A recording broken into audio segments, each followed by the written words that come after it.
And one of those areas of investigation that's always troubled me is brain injury as a result of the treatments that we give for brain cancer in children. Because the primary treatment modality for virtually every brain cancer we have is radiation.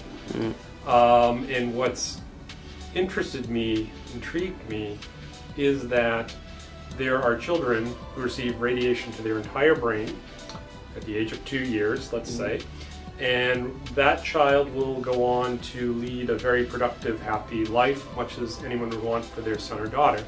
While another 2-year-old with an identical disease, an identical amount of radiation to the brain, winds up being severely inhibited in their ability to learn, memory, and can even be as devastated as winding up being cared for their entire life by providers, their family, or even outside facilities. My question has been, if all things being equal, are there genetics within the person that determines who's going to do very poorly and who's going to be protected against that radiation?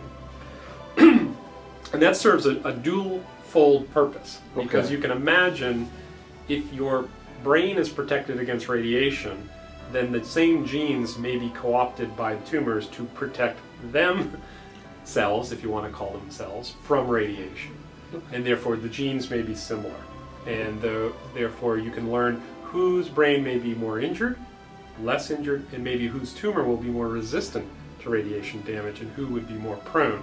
So you can actually use this information, the genetics, to inform both sides of the fence between treatment-related bad side effects and therapeutic efficacy. So that is the basis and rationale for it. And my hope ultimately is when we find these genetic differences, if they exist, is that I'll be able to sit across the table from parents, which I do on a, not a daily basis, thank God, but on a frequent enough basis where I have to tell them, we need to give radiation to your child, a 2-year-old.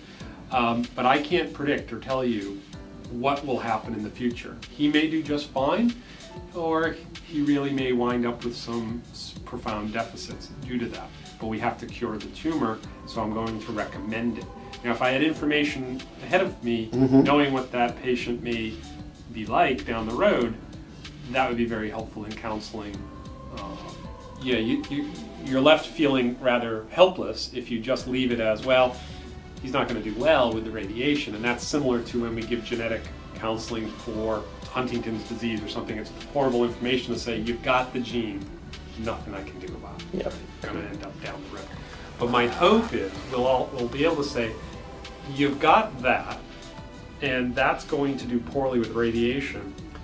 But here's the counter to it, is that from this study I learned if we can alter that gene directly in the tumor will also respond to it, and therefore we may be able to give a much lower dose of radiation and direct it to the tumor and preserve brain function, because we'll exploit that property of the gene to either promote damage or have protection. So we'll either want to knock it down a little bit, and there are different ways we can envision doing this, but I think scientifically, first off is learning whether there are predictors of outcome in brain damage due to the treatments we give.